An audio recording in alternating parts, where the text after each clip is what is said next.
Aujourd'hui, dans Affaires sensibles, le retour du loup en France, une affaire d'État. Pour nous tous qui avons été enfants, le loup est l'une des grandes peurs populaires. Le petit chaperon rouge, la chèvre de Monsieur Seguin, Pierre et le loup, nous connaissons tous ces histoires où cet animal sert d'exutoire à l'angoisse qu'il fait naître. Autrement dit, qui a peur du grand méchant loup? Eh bien tout le monde, ou presque. Alors, quand il revient en France, fin 1992, en provenance d'Italie, les autorités françaises le cachent pour mieux le protéger. Mais le loup est vite repéré quand il se met à dévorer une ou deux brebis d'abord, des centaines ensuite. L'affaire devient alors nationale. Après la Révolution et jusque dans les années 30, en France, les loups ont été traqués, massacrés, jusqu'au dernier, en tant que symbole d'une nature sauvage et hostile, incompatible avec la présence civilisatrice de l'être humain. Aujourd'hui, ils sont protégés par la loi. L'État exterminateur, celui qui offrait une prime pour toute dépouille d'un loup, les oreilles et la queue, est devenu l'État protecteur. Mais comment l'expliquer? Comment le faire admettre aux éleveurs et bergers qui occupent la montagne, là où le loup s'installe au début des années 90? C'est tout le problème. Et là est toute la polémique. C'est cette histoire que nous allons vous raconter aujourd'hui. En seconde partie d'émission, nous recevrons Jean-Marc Morisseau, professeur à l'université de Caen, directeur d'une enquête européenne sur les relations entre l'homme et le loup. Il vient de publier un livre intitulé « Le loup en question, fantasme et réalité » aux éditions Buchet-Chastel en 2015. Il nous attend dans les studios de France Bleu Normandie que nous remercions pour leur accueil. Affaires sensibles, une émission de France Inter en partenariat avec l'INA, préparée par Hervé Marchon avec l'appui des documentalistes de Radio France, attaché de production Léa Dupouyennequin et Lucille Valéry, coordination Christophe Barrère, programmation musicale Muriel Pérez, réalisation Fabrice Lègle, à la technique aujourd'hui Elisabeth Collet. Fabrice Drouel, Affaires sensibles, sur France Inter.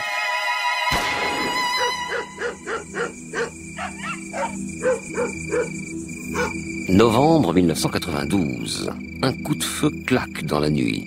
Dans l'alpage de la Salette, juste au-dessus d'Aspres-les-Corps, petit village au nord des Hautes-Alpes, un chasseur vient d'abattre un animal. Des nuits entières, on a planqué dans les montagnes le fusil sous la couverture pour traquer la bête, celle qui au printemps a égorgé 28 brebis et qui depuis a fait plus de 300 victimes, selon les comptes tenus par le maire du village. On a pensé aux renards, aux chiens errants, aux lynx. Mais un berger qui a vu la bête rôder autour de son troupeau affirme avoir identifié un jeune loup mâle. Tout le monde s'est moqué de lui, l'espèce a disparu depuis des décennies. Un loup, tu parles? Oui, sauf que le chasseur qui a tiré dans la nuit a traîné le corps de l'animal jusqu'à sa voiture et a roulé jusqu'au village. Et le lendemain, quand on a ouvert le coffre, on a découvert une bête d'une 40aine de kilos, tout en muscles, pas un poil de graisse, une queue en panache, des pattes fines, des griffes immenses. La bête a gardé les yeux ouverts. « Merde, c'est un loup », a dit le maire.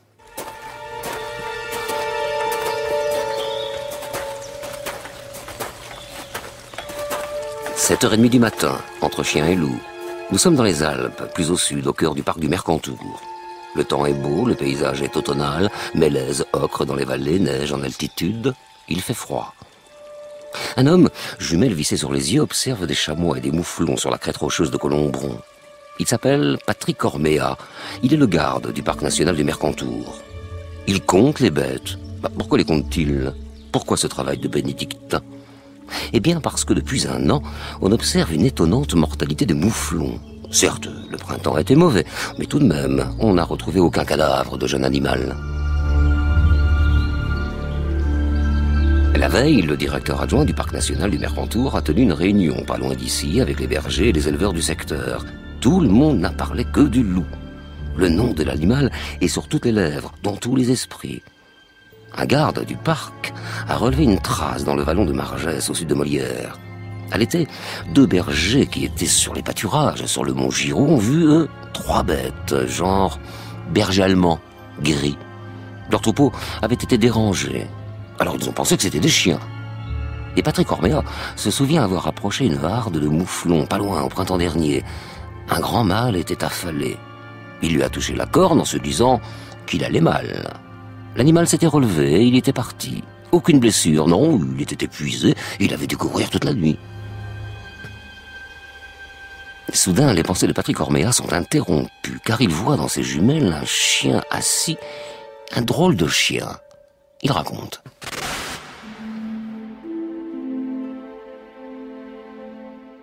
Je me suis dit, mais il a une drôle de tête ce chien.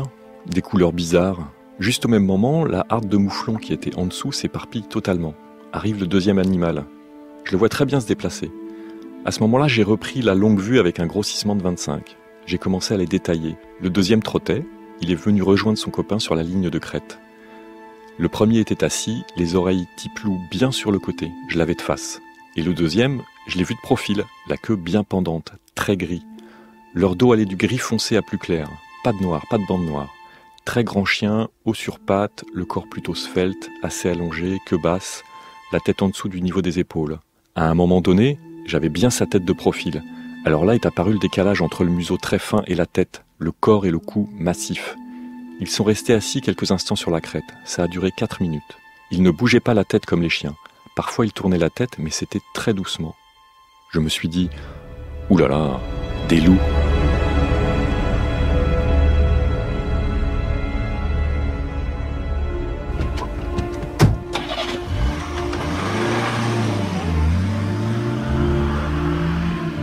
Patrick Orbéa redescend tout tremblant à Molière. Il retrouve les gardes du parc, les chasseurs et les techniciens de l'Office national des forêts qui ont participé à cette séance de comptage. À part, il discute avec Anne-Marie Issautier, elle aussi garde du parc. Elle a observé les deux bêtes. Pendant une demi-heure, à moins de 200 mètres d'elle, elle les a regardés chasser. Elle est sûre que ce sont des loups. Oui, ils n'ont pas la même attitude que les chiens sauvages. Mais, motus, ils ne disent rien aux chasseurs et aux éleveurs. Les gardes du parc du Mercantour passeront tout l'hiver dans les montagnes à collecter les preuves de la présence du loup, traces de pas, crottes, poils, restes de chasse. La présence du loup sera révélée au grand public au printemps 1993. 2 ans après cette révélation, les éleveurs, bergers et chasseurs en colère manifestent dans les rues de Nice. Un troupeau sur la promenade des Anglais, les clients de ce grand hôtel sont plutôt surpris. 2000 brebis défilent sur le bord de mer en compagnie de plusieurs centaines d'éleveurs. Pour les bergers, la cohabitation entre cet animal et le pastoralisme est ingérable. Certaines solutions sont radicales. Il faut abattre le loup directement, l'abattre complètement. Pour la chasse, pour les bergers, pour tout, ça a tout changé. Ce sont des bêtes qui tuent, non seulement pour manger, mais encore en plus de ça, pour le plaisir. Alors on ne sait plus quoi faire. Alors, ne sachant plus quoi faire, pourquoi ne pas tenter ça encore ?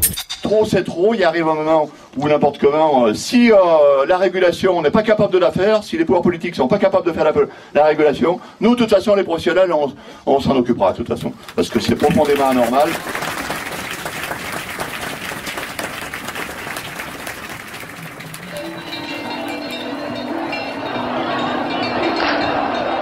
À l'appel de la toute nouvelle Ligue des opposants aux loups, ils sont venus des vallées du Mercantour, des villages et des hameaux de montagne pour demander l'éradication jusqu'au dernier des loups.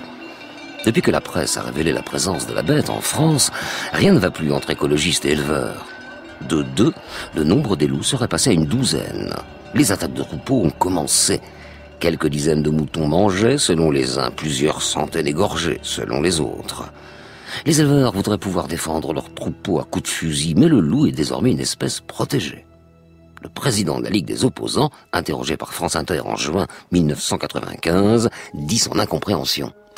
Le classement du loup parmi les espèces protégées est tout à fait inacceptable et faire cohabiter des loups parmi les éleveurs, c'est quelque chose qui est insupportable. Faire cohabiter les loups parmi des élevages ovins, c'est utopique, ça peut faire plaisir à des gens qui sont très prisés d'environnement.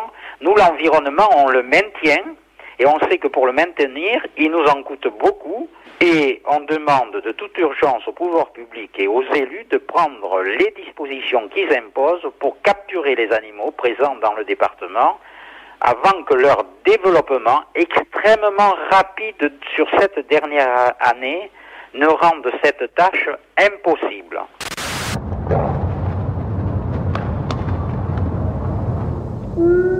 Capturer le loup, oui. Le tuer, non. Autrefois, un chasseur qui en rapportait une dépouille recevait une prime. Mais depuis que l'animal a été observé dans le parc national du Mercantour, début novembre 92, ses défenseurs se sont empressés de le protéger juridiquement. C'est au ministère de l'écologie, dirigé par Ségolène Royal, qu'on s'est affairé. Gilbert Simon, l'un de ses conseillers techniques, s'est occupé de tout. Il a fait signer par la France le décret qui entérine la protection de l'espèce.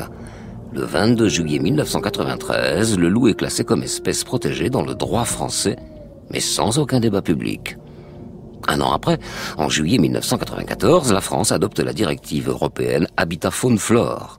Comme anobli, l'animal devient espèce d'intérêt communautaire prioritaire.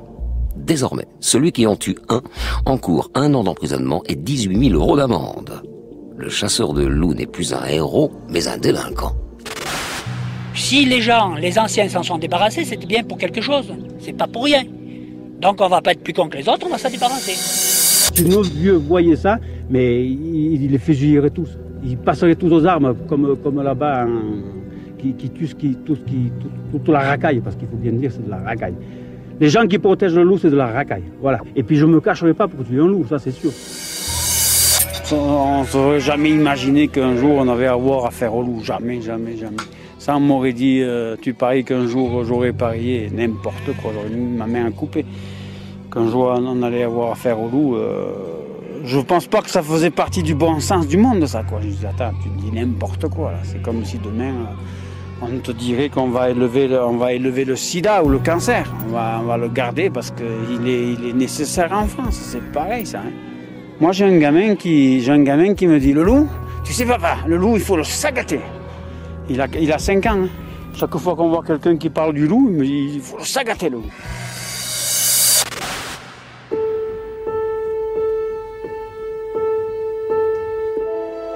L'homme est un loup pour l'homme, dit-on. Mais il est encore pire avec le loup. Durant 2000 ans, il l'a combattu, détesté. Après la Révolution, l'extermination du loup était perçue comme un symbole de progrès. On en comptait alors entre 15 000 et 25 000 sur le territoire. Il fallait éradiquer cet animal considéré ouvertement comme nuisible, qui détruisait les troupeaux et qui était vecteur de propagation de la rage. Le loup était un intrus, symbole de la sauvagerie. Il menaçait la sécurité, l'ordre social. Le Petit Chaperon Rouge, l'un des contes de Perrault, écrit à la fin du XVIIe siècle, grave dans les mémoires l'image traditionnelle du grand méchant loup. Une très mauvaise publicité, une sale réputation, entretenue également par l'affaire de la bête du Gévaudan, qui au milieu du XVIIIe siècle impose l'image d'un animal sanguinaire et mystérieux. Armand Fayard, conservateur en chef du Muséum d'histoire naturelle de Grenoble, raconte comment les hommes s'en sont débarrassés. Promenons-nous dans les bois, pendant que le loup y est pas. Si le loup y était, il nous mangerait. Mais comme il y est pas, il nous mangera pas. Où es-tu? Entends-tu? Que fais-tu? Et c'est une espèce qui était au XIXe siècle largement répandue dans toute l'Europe et qui a été exterminée très rapidement dans les pays dits modernisés comme la France dès la deuxième moitié du XIXe siècle. Exterminés, alors les gens qui les tuaient recevaient notamment une prime. On tuait le loup pour de l'argent? Oui, il a été tué. Effectivement, l'extermination a beaucoup été liée effectivement à des primes qui étaient données pour tous ceux qui arrivaient à apporter la preuve qu'ils avaient détruit en rapportant les oreilles ou la queue en général. Et puis, c'est vrai que c'est la pleine expansion aussi de l'agriculture, de l'industrialisation, de la découverte de la montagne. Tout ceci faisait que le loup n'était pas très très bien vu et encourageait sa destruction par tous les moyens, le poison, la chasse, le piégeage, enfin tout ce qui pouvait le détruire. Pourquoi tant de haine à l'égard de cet animal qu'on peut dire mythique? Pour la haine, c'est toute l'histoire en fait d'une espèce qui porte sur elle finalement tout ce qu'on devrait attribuer peut-être à l'espèce humaine. On a trouvé le loup qui pouvait un petit peu représenter cela au niveau de l'espèce animale. Et depuis à peu près le Moyen-Âge, on peut dire effectivement que le loup c'est le diable qu'il faut exterminer.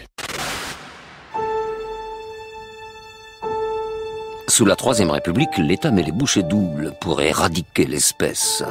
Les primes d'abattage sont augmentées. Dans les années 20, seuls quelques spécimens subsistent.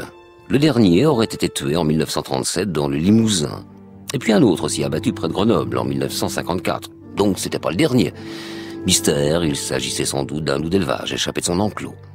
Celui de 1992 dans le Mercantour, lui, est bien sauvage. Canis lupus, son nom scientifique, est arrivé d'Italie où il n'avait pas disparu. Il s'installe là où la présence de l'homme recule. Alors, question, va-t-il continuer à étendre ses territoires ?